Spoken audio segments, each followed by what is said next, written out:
today's video, I'm going to be unboxing my new locomotive as well as telling you a little bit of what I'm going to do with it. Enjoy the video.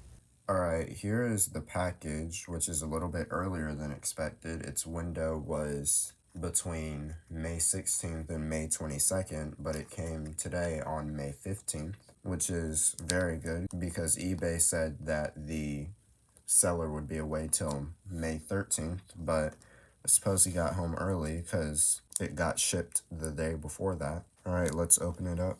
The red eBay tape is new. Alright, got it open.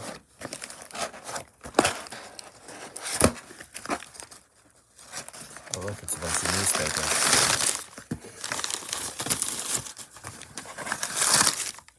There it is.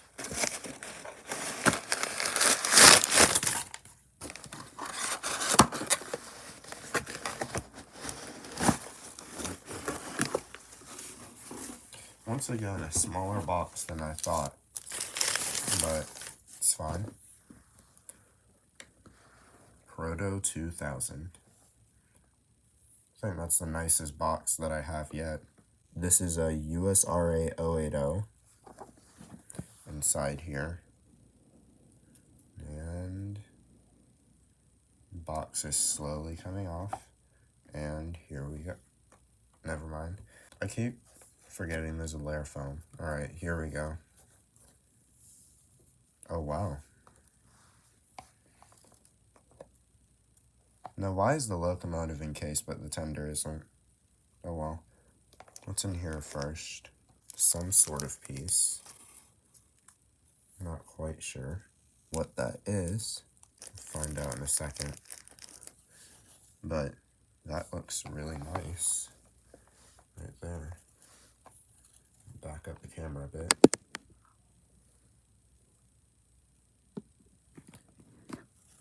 Very nice. Are those chains on the trucks? I didn't even notice that when I was looking in the photos. It's amazing. Safety chains. That's cool. All right, let's take out the tender first because it's the easiest accessible. It's a light tender. It's got a little bit of foam on it. You see type of wheels right there. Let me refocus.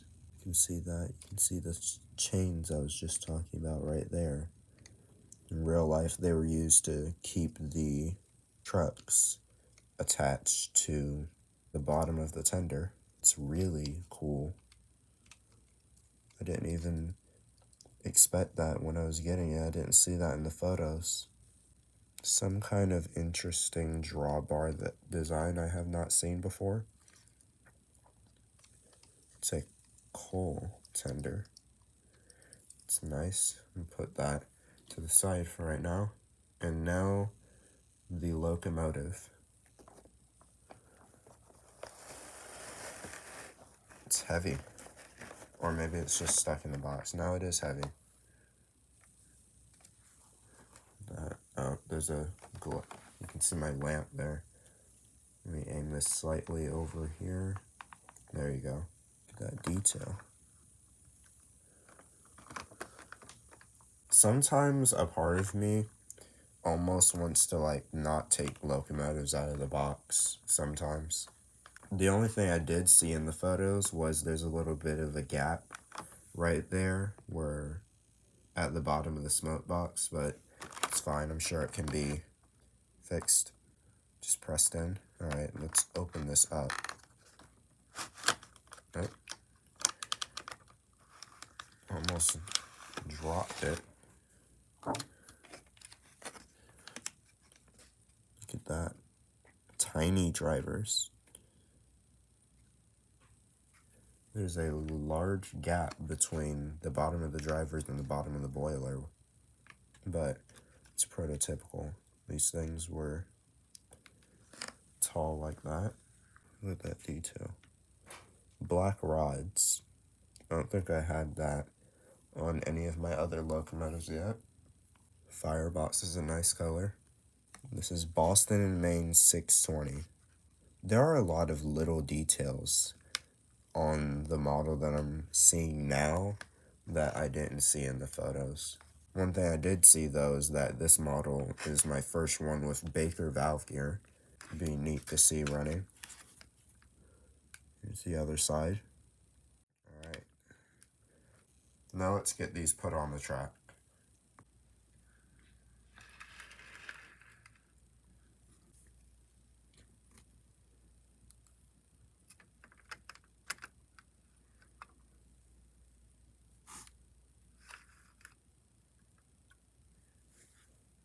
Alright, there they are.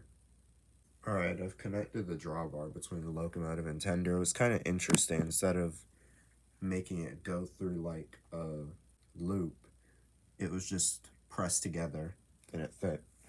Still don't know what's in this little baggie right here, but I'll figure that out later. Now that I have this out and on the track, let me tell you what I bought it for. Late last year, while we were in our local library, I found the train section, and in it was a book titled Speedway to Sunshine. It was about the Florida East Coast Railway and its predecessors. I started growing a liking to this book, and soon I got my own copy of it for Christmas. And as my love for the railway grew more and more, I decided I wanted to model it. In one of them, the Florida East Coast 080s look very similar to the USRA 080s that Proto 2000 has. So I decided that I would buy one and transform it into Florida East Coast number 272. The only differences I would have to make is move the headlight from here to the top of the smoke box in front of the stack and change a couple of handrails around and paint white along the running board and on the drivers to give it white walls. So that's why I bought this locomotive, but until I get all of those materials that I'm going to need, it's going to stay as Boston Maine number 620. Now let's put this locomotive to work, shall we? Over here I have a train that I was running with my UP P77, and it needs to get put away into the yard, so I'm going to use the 080 to do that, and it will serve as a test to see how good this 080 runs. Alright, track power is in, and I have it in reverse. Or you know what, we'll do its first running forward. Let's go. I cranked up the throttle. Maybe it's because it's on a switch. I had the throttle cranked up. Oh, it wasn't on the track completely. Come on. Oh. It just required a lot more juice than I thought. The controller is in backward, so even though it's in forward, it's going in reverse, so let's fix that. Now let's move it forward.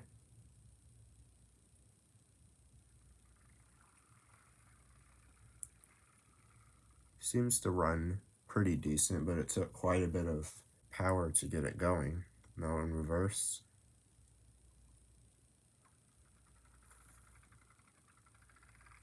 That looks nice. I'm not sure what that rattling noise is. Is that a truck that has derailed, or is that the motor? Can't quite tell. But now let's hook up to these cars. Need a little bit of a tap. Also, I don't know if you can see it, but it has lights. Alright, it's reversing. And smooth couple. Alright, now let's pull forward and show off that front light.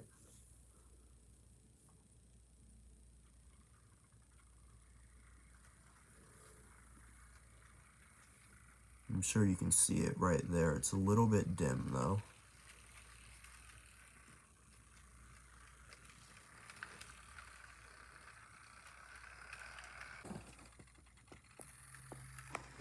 Alright, let's stop it there. Alright, let's now push these cars back onto the first track here.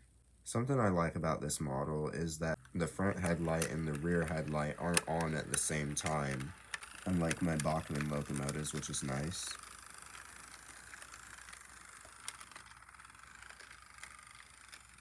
Seem to navigate that switch good enough, and then I say that and then it just stops on this one, but it's fine. I think it runs pretty good.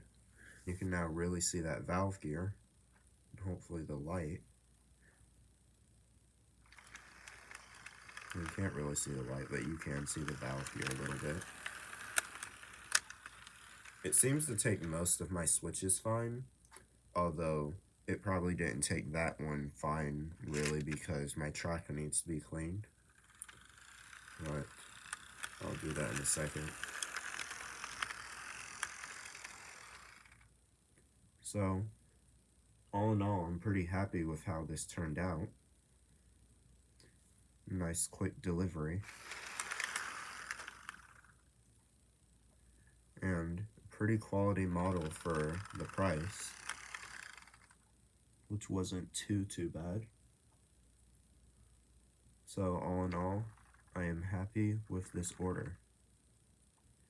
Thank you all for watching, and I'll see y'all next time.